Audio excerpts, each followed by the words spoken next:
Bueno, hermanos, el día de hoy vamos a continuar con nuestra serie de mensajes en la primera carta de Pablo a los Corintios en el capítulo 4.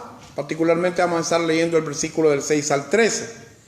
El mensaje del día de hoy sería el tema número 13 y lleva por nombre el contraste de los Corintios y de Pablo. El contraste de los Corintios y Pablo. Vamos a ver a qué se refiere Pablo en esta sección de la carta acerca de cómo los corintios actuaban y cómo él actuaba de una manera diferente.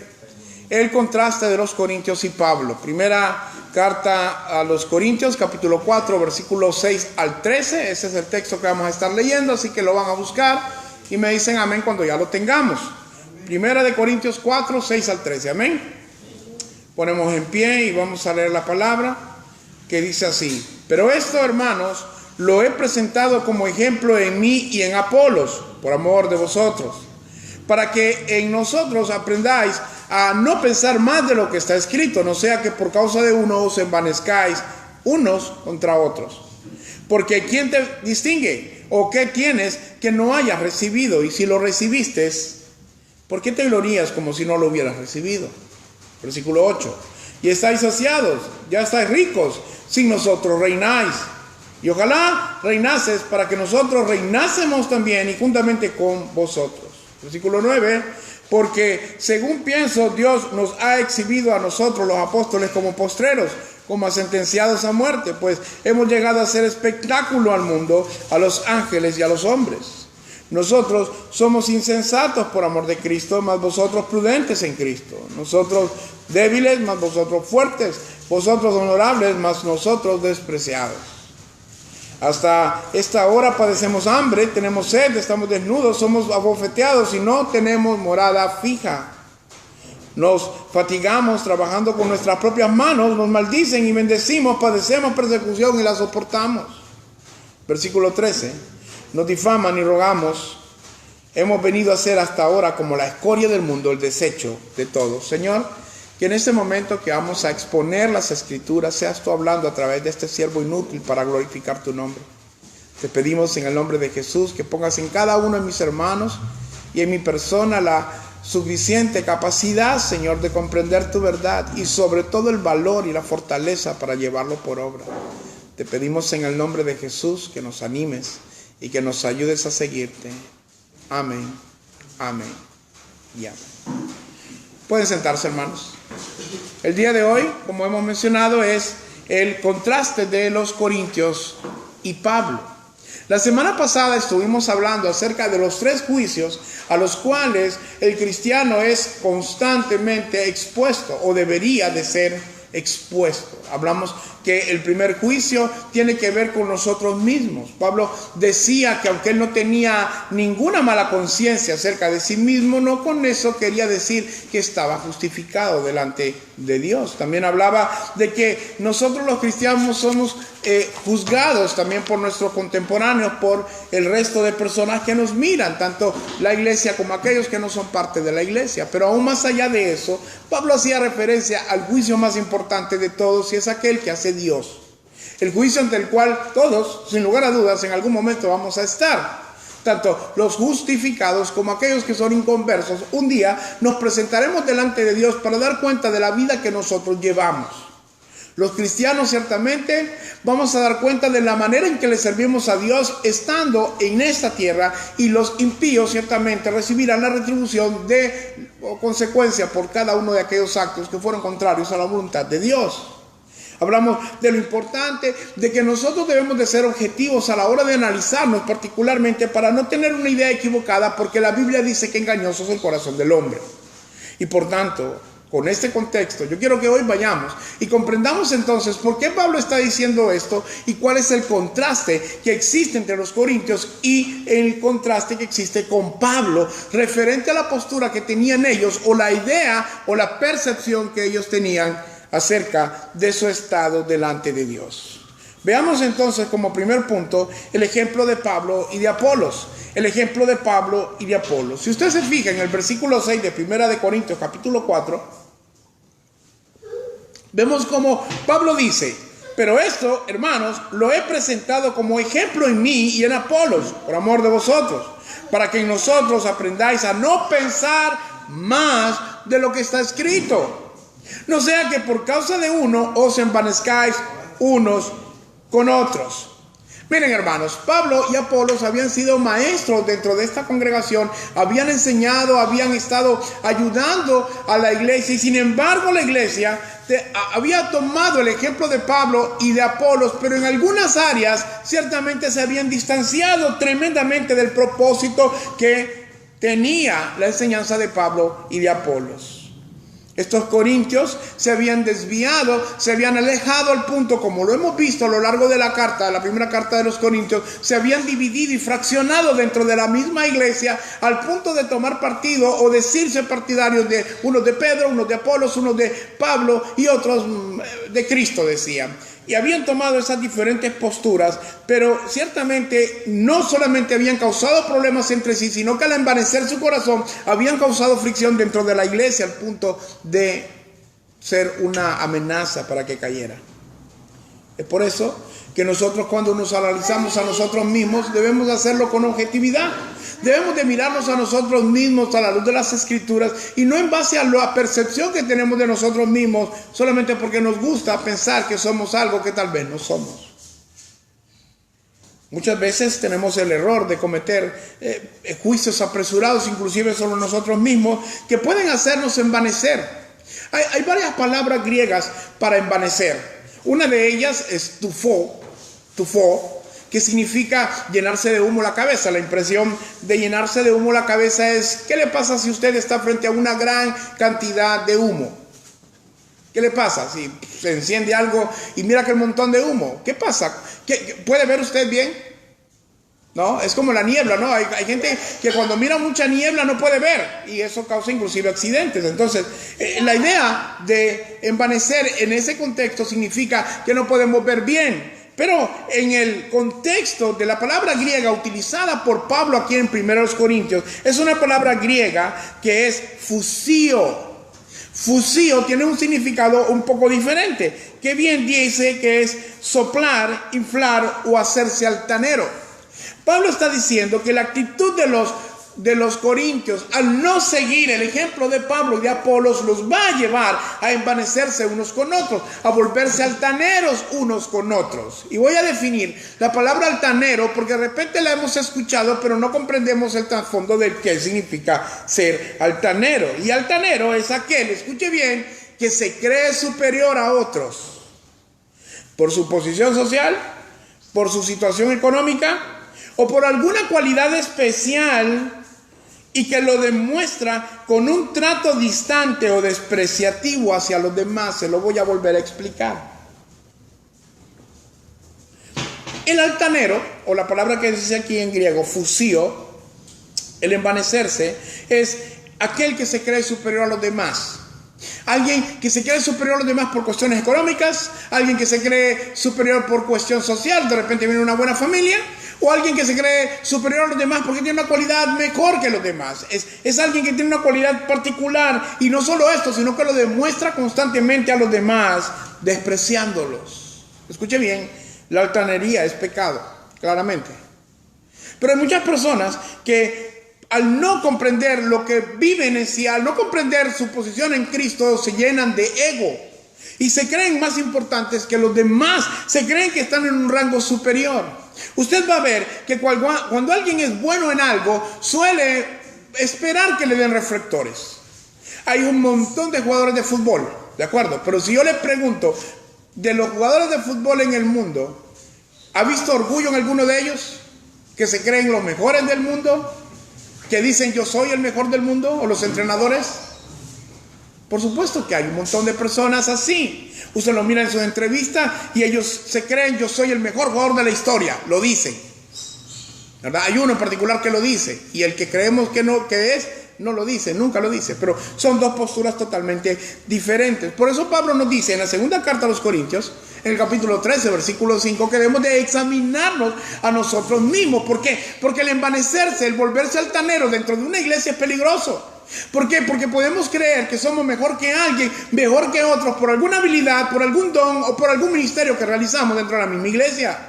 Eso es un problema grave, porque si somos sinceros, todos en algún momento hemos creído que somos buenos en algo. Y eso puede llevarnos a algo peligroso. Debemos de ser sinceros. Si nosotros hacemos una lista de aquellas cosas que, entre comillas, consideramos que somos buenos a la hora de servir, a la hora de predicar, a la hora de enseñar, a la hora de hacer actividades, a la hora de asear, a la hora de etcétera, etcétera, tenemos que preguntarnos si esto hace que miremos con desprecio a aquellos que no son tan eficientes a la hora de hacer una cosa como la que nosotros hacemos. Le voy a dar una ilustración. Si yo, digamos, que pudiera predicar relativamente accesible o bien, porque no puedo decir que soy un buen predicador realmente. Si yo me creyera un buen predicador y mirara a otro hermano que viene y con mucho amor y con mucha dedicación prepara su sermón, pero de repente tiene algunas lagunas o algunos problemas, y al terminar la predicación, yo en vez de ilustrarle y ayudarle a mejorar, vengo y solamente me dedico a señalar sus errores sin alentarlo a seguir adelante, eso es ser altanero. Eso es menospreciar a los demás. Aquella persona que recibe este tipo de trato no va a querer volver a predicar, porque se va a sentir como que lo están viendo con una lupa, menospreciándose, porque un hermano que aparentemente sabía un poco más que él le hizo una llamada de atención de una manera negativa. Esto, hermanos, es muy peligroso. Por eso Pablo dice, no sea que se envanezcan unos contra otros. ¿Qué quiere decir? Que habían grupos, como ya lo hemos mencionado en la carta, de personas que se creían mejor que aquellos. Yo me imagino que los que decían, nosotros somos de Pablo, nosotros somos más inclinados en esta corriente que aquellos que son de Apolos o de Pedro. Y estas cuestiones, esta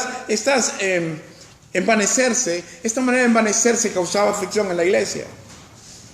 Nosotros debemos de ser honestos a nosotros mismos. Si usted quiere hacer una lista, haga una lista de sus defectos. Y yo le aseguro que cuando usted está con el corazón equivocado, puede agarrar un papel, puede agarrar un lápiz y empezar a escribir y decir, bueno, yo soy muy enojado. Y después dice, no, pero soy enojado porque es que la gente me hace enojar. Eso es engañarse a uno mismo. No, me cae mal la impuntualidad, porque los hermanos bien impuntuales. No, pero son impuntuales porque son unos haraganes y tal vez vienen de largo. Y nos volvemos prejuiciosos dentro de la iglesia, y eso causa que habían fricciones. Y esto pasará todavía en nuestros días, personas que se creen mejor dentro de la misma iglesia que otros. Por supuesto que hay gente así. Pablo nos lleva al siguiente punto. Punto número 2. La necedad de creerse importante. La necedad de creerse importante. Mire lo que dice el versículo 7. Porque ¿quién te distingue? ¿O qué tienes que no hayas recibido? Y si lo recibiste, escuche bien, ¿por qué te glorías? Como si no lo hubieras recibido. Versículo 8. Ya estáis saciados, ya estáis ricos, si nosotros reináis. Y ojalá reinases para que nosotros reinásemos también juntamente con vosotros. Mire lo que Pablo dice. ¿Qué tienes que no hayas recibido? ¿Qué tienes que no hayas recibido? ¿Ustedes conocen personas que presumen lo que poseen? ¿Conocen alguna persona que se crea particularmente importante o particularmente diferente por tener una estatura social o una economía? ¿O porque tiene una habilidad personal, física, intelectual que lo haga aparentemente superior a los demás? ¿Conocen personas así ustedes? ¿Conocen personas que se sienten diferentes y quieren que todo el mundo les rinda pleitesía, que se vean como unos reflectores encima de ellos? Yo conozco unos cuantos. Personas que cuando son buenos aparentemente en algo, quieren que la gente reconozca que son buenos por eso. Hay otra gente todavía, para mí peor, que son los hijos de esas personas que tienen esas posesiones. Porque si bien hay algún rico, alguna persona con un buen nombre social, que se lo forjó tal vez con sus fuerzas, trabajó y logró tener una postura económica muy alta. ¿Y cómo son los hijos de ellos? Caminan sus carros, caminan sus motos, ¿Y cómo son? Alucinógenos, ¿no? Alucinan de todo. Caminan hasta con su pistola, caminan ahí con sus buenos celulares y tratan de hacer mal. ¿Qué celular tenés? Típica pregunta de una persona que es así. ¿Qué celular tiene usted? Y si usted le dice, tengo un... ¿Cómo se llaman esos celulares que son cabezones así, negritos? MDI, no me acuerdo cómo se llaman. Aquellos cabezones Motorola, ¿se acuerdan de unos cabezones Motorola? En aquel tiempo fueron una sensación, pero hoy tener uno de esos que no es un smartphone. Todo el mundo tiene un teléfono inteligente, ¿no? La mayoría de las personas. Yo creo que aquí el único que no tiene es Don Vidal. Y tuvo, pero se lo robaron. Pero la mayoría de las personas tienen un teléfono inteligente. Y cuando miran los teléfonos inteligentes, ahí está tú dentro de los mismos teléfonos inteligentes, ¿sí o no? Hay personas que dicen, yo tengo un iPhone. ¿Tú qué tienes? Y tú dices, tengo un Huawei. Y un Huawei tal vez es mejor tecnología que la misma de Apple, porque al final dura más la batería. Pero las personas piensan que tener un Huawei en vez de tener un iPhone es baja calidad. Es una cuestión de estándar. Entonces, si tú traes estas cosas, por ridículas que parezcan, hay personas que al tener las cosas que tienen se creen superior a los demás. Fíjense que cuando yo trabajé en ventas en Costa Rica, una de las cosas que primerito me enseñaron a mí, porque yo tenía que tratar con abogados, tenía que tratar con doctores, entonces era que los miráramos, decían tabla. ¿Saben qué es mirar tabla? Es mirar de tú a tú. Pero la mayoría de las personas, ¿cómo somos? Cuando ven a un diputado, ¿cómo hacen la gente? No, pero ¿cómo son? Seamos sinceros, hay hasta una palabra para eso. La gente cuando mira a un diputado se arrastran. Se arrastran. ¿Por qué? ¿Por qué se arrastran? Porque van a pedirle algo generalmente. Generalmente van, hoy sí, usted es el mejor diputado y tal vez es el más corrupto. Pero venimos y tenemos una mala percepción y eso hace que ellos tengan una mala percepción. Pero mire, Pablo lo que dice. ¿Qué tienes que no hayas recibido? O sea, le está diciendo Pablo a los corintios, vosotros lo que tenéis, ¿y a qué se refería? Claramente a los dones espirituales. Recordemos que en el capítulo 1, Pablo dice, veo que vosotros no tenéis ninguna necesidad de ningún don espiritual. O sea, ellos poseían dones espirituales en gran cantidad. Había profecía, había lenguas, había discernimiento de espíritu, había don de entendimiento, de conocimiento, había sabiduría, pero también en medio de todo eso se habían envanecido al punto de que habían pervertido esos dones, se creían importantes. Ahora, escuche bien esto, porque lo que voy a decir puede sonar muy feo, muy fuerte, pero es muy cierto. Aún dentro del mismo pueblo cristiano, miden unos a otros las iglesias por el templo que tienen, por la membresía que hay, por el ministerio musical. Pregunto, ¿usted cree que dentro de los contextos bíblicos algo de esto es determinante para ver la eficacia y el impacto de una iglesia? Pero muchas veces nosotros nos dejamos así, nos portamos así. Decimos, nosotros solo somos 10 o solo somos 20 y aquí iglesias son 1400, 1500, toda la gente se va para ahí. ¿De qué se preocupa usted? Más bien alégrese que la gente vaya a una iglesia. Preocúpese cuando siendo un montón no sabemos ni cuántos son y cuántos no son cristianos. Porque si son dos poquitos, más o menos echamos de ver cómo andamos. A veces hay personas que asisten a este tipo de lugares solamente para perderse entre la multitud, para camuflarse y para disfrazarse. Pero aún nosotros llegamos a tener el ego. Hermanos, yo les voy a decir, hay personas que hacen de todo para tener una mega iglesia. Porque ellos llaman iglesia al templo, ¿no? A una mega templo. Y dicen a la gente, es para darle gloria a Dios. Es para que Dios vea la gloria que puedo darle con un templo. Hermanos, Dios creó el universo. Dios nos creó a nosotros. No hay nada que nosotros podamos hacer para sorprender a Dios en ningún sentido. Pero nosotros nos llenamos de ego. Supongamos, vengo yo y tenemos 20 miembros y después somos 500 miembros. Pastor, ¿cómo hizo para crecer la iglesia? Y ya viene el ego de uno. Sí, es que yo ayunaba todos los días. Y oraba y viera cómo hacía yo. Y aquí entonces yo. Esas palabras no existen en el reino de los cielos. Pero esta actitud realmente permanece en nuestros días hoy. Los corintios se creían la última Coca-Cola en el desierto, como decimos. Se creían la iglesia, la mega iglesia, los meros, los que tenían que ser el ejemplo para los demás. Los corintios se creían particularmente especiales. Porque, hermanos, había una manifestación de dones grande. Entonces dirían ellos, hay un gran mover de Dios en este lugar, debemos de ser la iglesia elegida, debemos de ser los buenos, nosotros, no hay como nosotros los corintios. Hermanos, qué iluso es pensar y hacerle caso a nuestro corazón cuando está lleno de ego, lleno de gloria humana. Hermanos, ¿habían dones? Claro que habían dones.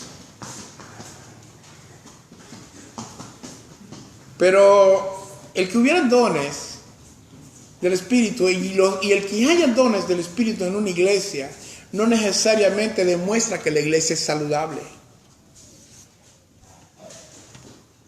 Porque los dones no son nuestros. Hasta la misma palabra lo dice. ¿Quién da los dones? El Espíritu Santo los reparte a quien quiere, dice. Pero dice que los dones son dones espirituales, los dones del Espíritu Santo. Cuando yo era más joven, allá cuando tenía 20, 22 años, recuerdo que yo asistía a una iglesia. Y a mí me llamaba mucho la atención, no me llamaba la atención el don de lenguas, pero me llamaba mucho la atención el don de profecía.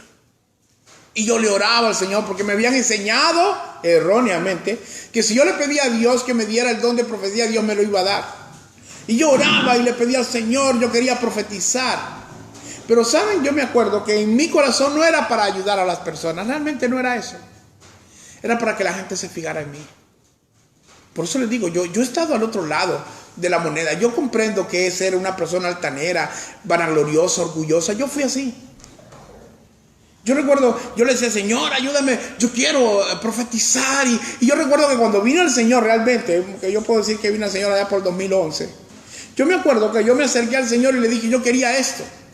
Pero a medida que fui estudiando, me fui dando cuenta que Dios no me había dado eso, porque Él conoce mi corazón y sabe que de repente si yo hubiera tenido ese don, mi corazón se hubiera inclinado al espectáculo. Porque, hermanos, hay personas que tienen el don de profecía, pero lo manipula, lo usan para que todo el mundo quiera estar con ellos.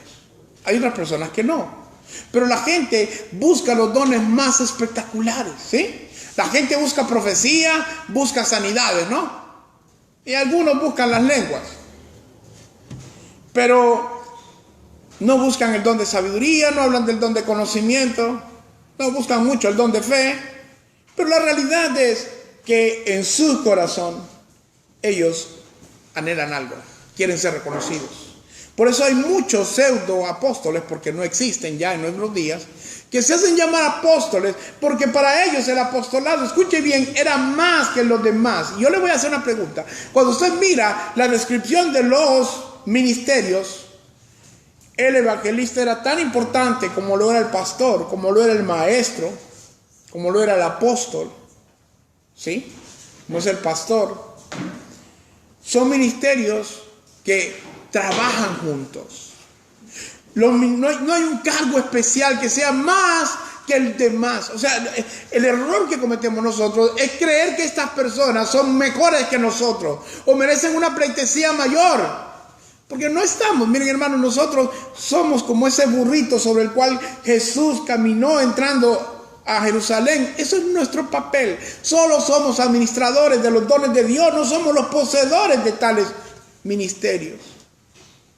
Si usted es bueno en algo, hermano, si usted sirve en algo en la iglesia, hágalo con excelencia, pero no para que lo miren. Hágalo para Dios. Y no lo haga para que la gente le rinda un aplauso. O recuerde que todo lo que hacemos, lo hacemos para la gloria de Dios y más. Ahí tenemos un texto que dice, sea comida o bebida, todo lo que hagáis, hacedlo como para Dios y no como para los hombres. Porque al final la retribución siempre viene de Dios, no de nosotros. Miren, cuando nosotros nos envanecemos, nos llenamos de altanería y de orgullo, ¿qué mensaje le mandamos al mundo?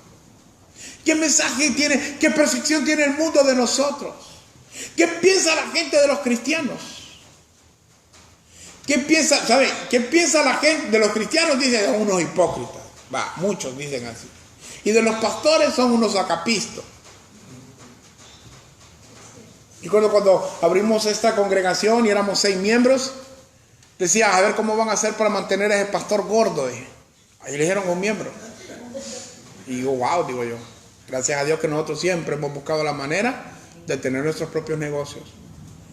Como dijo Pablo, para no seros gravosos a ninguno. Aunque lo correcto es que la iglesia sostenga al pastor, pero cuando no hay capacidad tampoco nos vamos a detener por eso.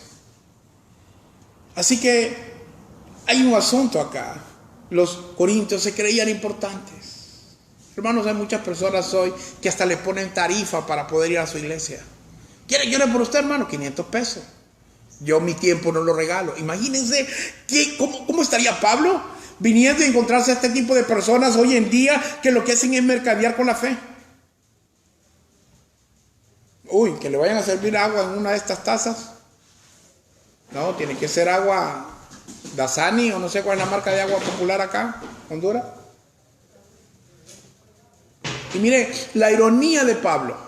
Pablo es irónico con los corintios. En el versículo 8 dice, ya estáis saciados, ya sois ricos, sin nosotros reináis. Y ojalá reinásemos para que nosotros reinásemos también juntamente con vosotros. Hermanos, escuche bien lo que Pablo está diciendo. Vosotros reinan sin nosotros. Pablo amaba a los corintios, hermanos, pero un padre sabe cómo decirle a sus hijos las cosas, a veces con indirectas bien directas. ¿Sí? ¿Cómo le dicen ustedes a sus hijos? A veces usamos lo que llaman en psicología la psicología inversa, ¿no? ¿Sí? Le decimos, vamos a imaginarnos esto, hija, ponte a trapear. Y a trapear. Digamos que es obediente a la primera. Y luego, uy, qué incómodo se siente esta casa. Huele como que todavía hay polvo en el piso. ¿Qué le estamos diciendo ahí? No barriste bien. Porque le digo, hija, no barriste bien, de repente se molesta. Pero si se lo digo de una manera tal vez un poco más suave, aunque sea la misma verdad, tal vez lo entiende. Ahora, Pablo sí usaba la ironía aquí. O sea, aquí Pablo es un poco más agresivo, podríamos decir. La carta es un poco más directa cuando le dice, wow, ya estáis reinando, qué bien por vosotros, reinen. Oh, y ojalá que nosotros pudiéramos reinar con vosotros también. Imagínense, estos corintios, escuchar a su maestro, a Pablo. Y todavía Pablo dice, escuche el versículo 9, porque según pienso, Dios nos ha exhibido. O sea, Pablo dice, miren, wow, qué bueno que estén reinando, wow. Un aplauso para ustedes, corintios. Pero miren, según pienso, Dios nos ha exhibido a nosotros, los apóstoles, como postreros, como a sentenciados a muerte. Pues hemos llegado a hacer espectáculo al mundo, a los ángeles y a los hombres. Hermanos, no sé cuántos han visto una película romana, de conquistas romanas. Aparecen todos de trajes blancos cuando viene entrando el general con todas las tropas y todo el mundo, el vitoreo, y se ponen unas guirnaldas y hay un montón de algarabía en la ciudad. Pero si usted se fija en los desfiles, bueno, así era antes, en la última parte del desfile venían los capturados. Venían aquellos que habían sido vencidos en batalla. ¿Y estos a qué venían? Estos venían al circo a morir. Venían al circo romano a hacer alimento para las fieras. Venían a morir delante de los gladiadores. Y Pablo dice, wow, bien por ustedes. Wow, bien por ustedes, corintios, que están gobernando, están reinando, están bien. Pero nosotros, según lo veo yo, nosotros somos como aquellos que vienen en el desfile al final de la línea. Nosotros somos como estos sentenciados a muerte. Nosotros los apóstoles. Escuche lo que les está diciendo.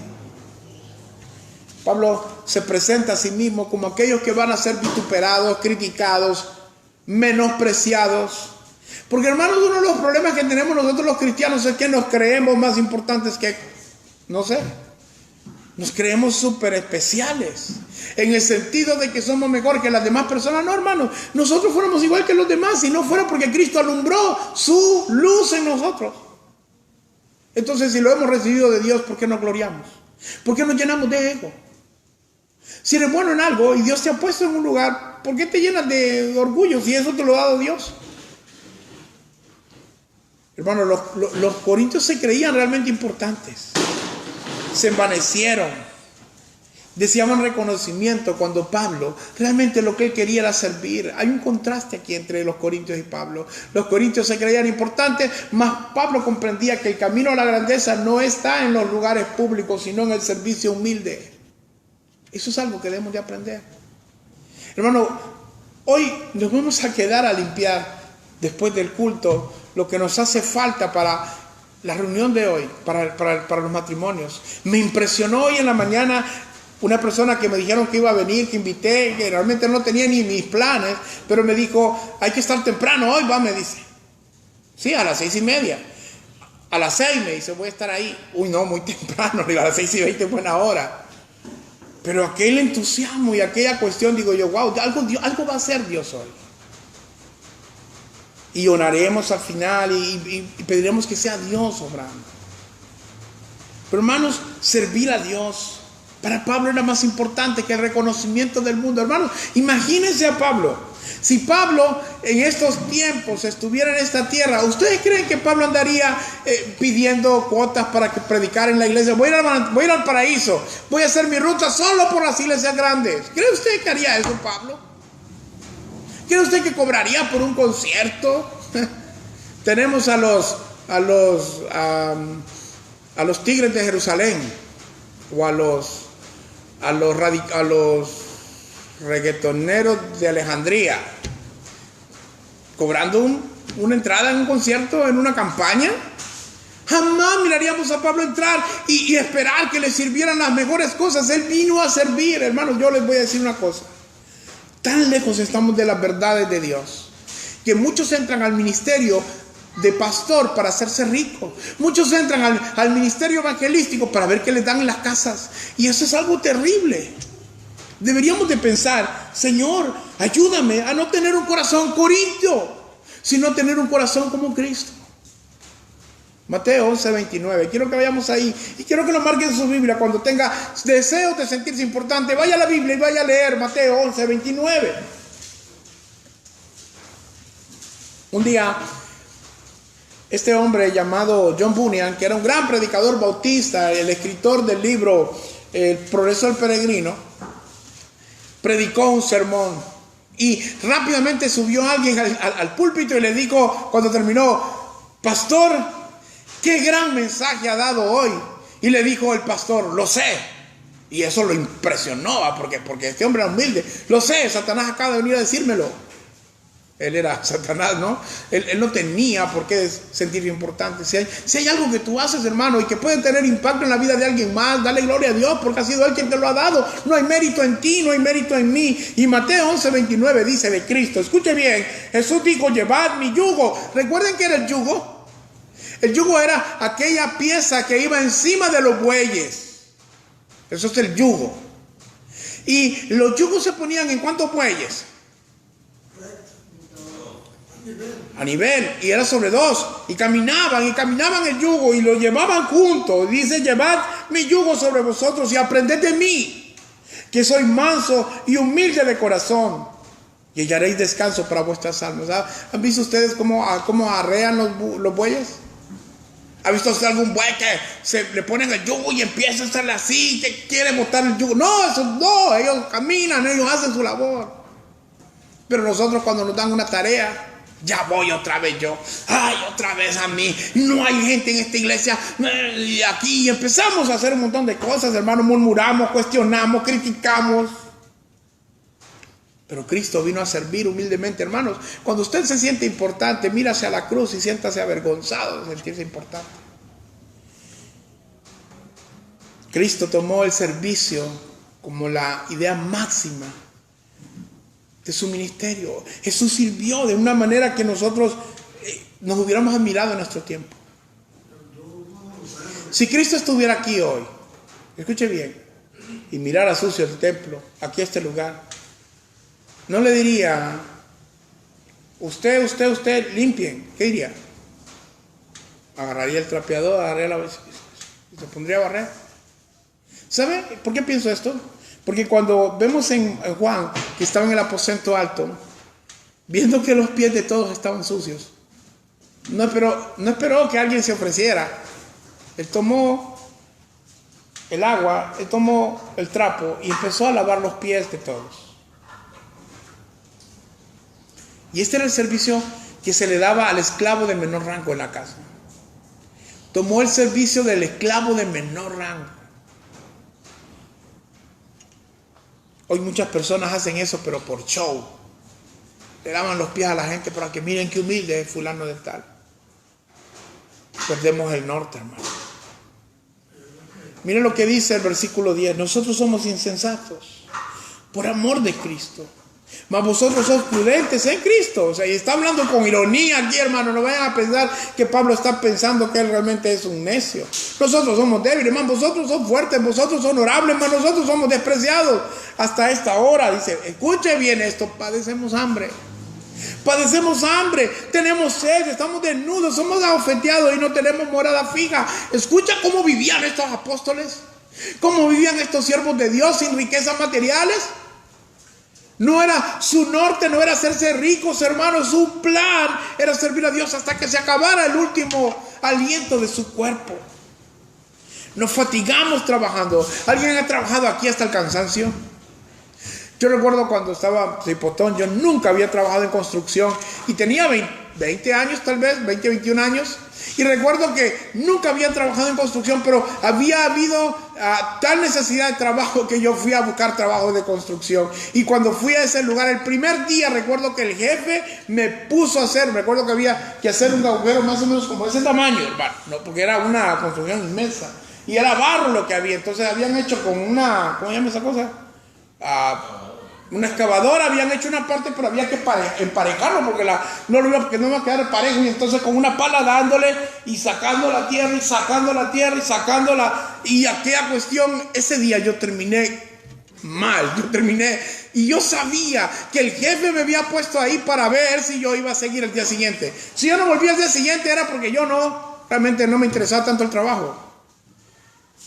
Pero aguanté y yo no tengo ni callos y me hice callos y por eso me compré guantes, pero aún así recuerdo que hubo otro día, estaba garubando, que dicen en Costa Rica es una brisita y estaba una brisa y aquel lodo, y yo recuerdo que estaba en la máquina de hacer cemento y tiraba los sacos y uno tenía que romper el saco y no tirar la bolsa, y el cansancio era hasta la bolsa tiraba.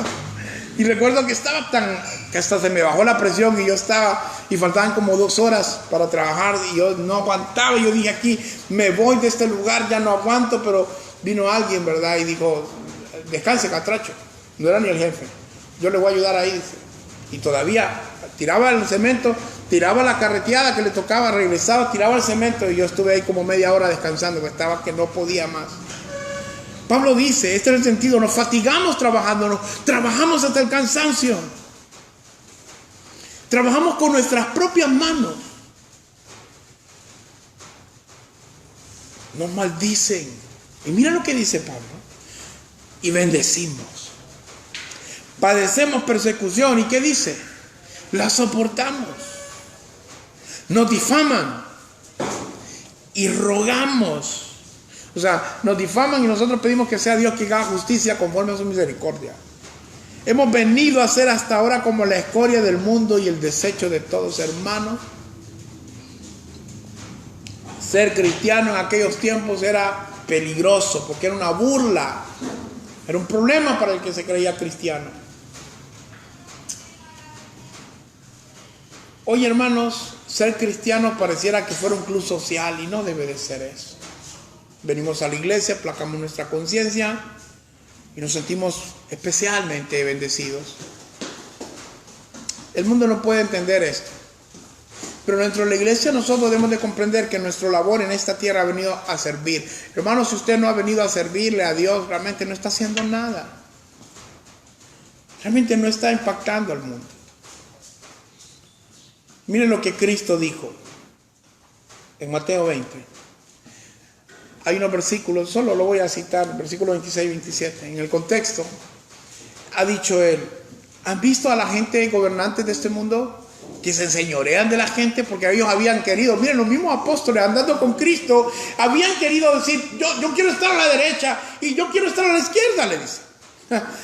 Y yo quiero ser, y yo me imagino, ¿no? Yo siempre pienso, bueno, cuando organiza el gobierno, Jesús, ¿quién va a ser el tesorero? Una de dos, o era Judas porque era el tesorero, o iban a poner a Leví, que era el cobrador de impuestos. ¿Quién iba a ser el de justicia? Posiblemente Juan o Santiago, porque eran bien duros, ¿no? Pero ellos querían estar a la diestra y a la izquierda del Señor. Pero Jesús les dice, los pone en su lugar, les dice, la gente que quiere gobernar, le gusta gobernar y sentirse el Señor de todo, pero en ustedes no va a ser así. Ay, hermanos, yo me imagino de chasco, ¿cómo que no va a ser así? Versículo 26 y 27 más, entre vosotros no será así, sino que el que quiera hacerse grande entre vosotros será vuestro servidor. Y el que quiera ser el primero entre vosotros será vuestro siervo. Vuestro siervo. Hermano, el camino de Dios, Mateo 20, 26, 27, el camino del cristianismo, hermano, no es hacia arriba. Es hacia abajo, es humillante, es servir a los demás sin esperar una retribución, sin esperar un aplauso, sin esperar que la gente diga bien hecho. No, al final va a ser Dios quien nos va a recompensar por eso. Pero cuando tú no tienes tu corazón en eso, criticas, cuestionas, te molestas. Y sí, hermanos, nosotros debemos de indignarnos porque haya tanta indiferencia a la hora de servir en la iglesia. Eso debe de indignar nuestro corazón, pero eso tiene que detenernos. No. Un día Dios va a juzgar todo lo que hemos hecho, la manera en que hemos servido, la disposición que teníamos para estar a su servicio y agradecer todo lo que Dios nos ha dado. Hermano, si usted pudiera ponerle valor a su vida, a lo que tiene, ¿qué número le pondría? ¿Qué número le pondría usted a su casa, a su carro si tiene, a su moto, a sus propiedades, a su salud? ¿Qué precio le pone a su salud usted? ¿Cuánto creen que vale usted sano?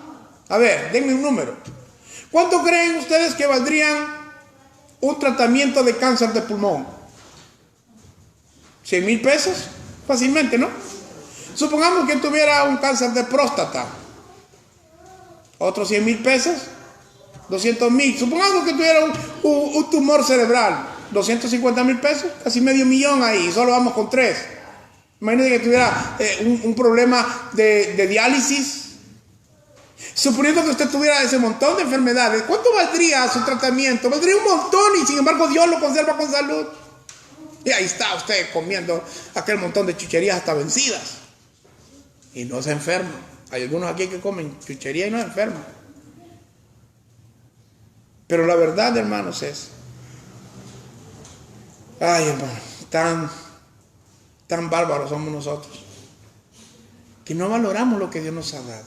Venimos a la iglesia, nos vamos, cumplimos, dijimos nosotros. Ya me vio el pastor, como que si yo tuviera que pasarle lista. Ya hice esto, ya vendí los 10 tamales que me tocaban. Gracias a Dios ya me saqué de esta. Hermanos, nosotros debemos de aprender a ser sencillos, humildes. Aprendamos, para terminar, que los corintios necesitaban ejemplos como los de Pablo y los de Apolos que pudieran influir en ellos un cambio. Nosotros necesitamos ese cambio. Nosotros necesitamos cambiar nuestra forma de vida. Nosotros necesitamos darnos cuenta, hay hombres que son mejores que nosotros en algunas áreas. Debemos de enfocarnos en eso. No está mal que usted mire algo bueno en alguien y lo siga. No está mal. Claro, su ejemplo primordial debe ser Cristo. Pero a veces necesitamos un ejemplo como un mentor, alguien que nos ayude a superar algún área de nuestra vida. Evitemos también la necedad de creernos importantes. Porque todo lo que poseemos, hermanos, no es nuestro. Todo lo que tenemos a nuestra disposición, alguna habilidad, algún talento, ha sido Dios quien nos lo ha dado. ¿Quién soy yo para decirle a Dios, tú sin mí esta iglesia se cae? ¿Cómo vamos a decir esas cosas? Cuando yo me vaya a esta iglesia va a caer. Oh, por favor, Espíritu Santo, ¿eres tú? ¿Eres Dios para que la iglesia se caiga cuando tú no estás? Porque el único indispensable siempre va a ser Dios, porque su obra va a avanzar. Él dijo que ni siquiera las puertas del infierno iban a prevalecer contra ella, por cuanto Dios ha determinado que la iglesia alcance su propósito. Así que no seamos necios, hermanos, no nos creamos importantes.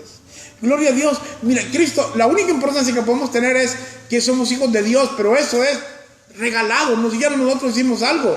No pagamos una contribución, no hicimos un sacrificio. Fue Cristo que lo hizo por nosotros, posible en la cruz del Calvario. Entonces no hay gloria en eso para nosotros. Por último, seamos humildes y sigamos el ejemplo de Jesús, como está escrito en Filipenses 2:5-8. Dice: haya pues en vosotros este sentir que hubo también en Cristo Jesús, el cual siendo en forma de Dios, no estimó el ser igual a Dios como cosa que aferrarse, sino que se despojó a sí mismo, tomando forma de siervo, escuche bien, forma de siervo, hecho semejante a los hombres, y estando en la condición de hombre, se humilló a sí mismo, haciéndose obediente hasta la muerte y muerte de cruz. Hermanos, Cristo es el ejemplo máximo que nosotros podemos seguir para darnos cuenta de que el orgullo en el corazón del cristiano no debe de existir. Debemos de ser sencillos, debemos de ser humildes y pedirle: Dios, por favor, Dios, quita de mí toda vanagloria, todo envanecimiento, toda intolerancia, toda crítica, toda murmuración, todo chisme. Quita de mí todo aquello que hace de mi corazón un corazón tan carnal, inmundo, nauseabundo y contaminante a la gente. Y pon en mí tu carácter. Pon en mí tu ley, pon en mí tu palabra, para que de mi boca salga bendición, para que de mis hechos salga bendición para los demás, que de mi servicio pueda servir para alcanzar a otros. Señor, ayúdame a ser más como tú. Y que digamos lo que dijo Juan el Bautista: es necesario que yo mengue, pero también es necesario que él crezca. Pongámonos de pie, vamos a orar.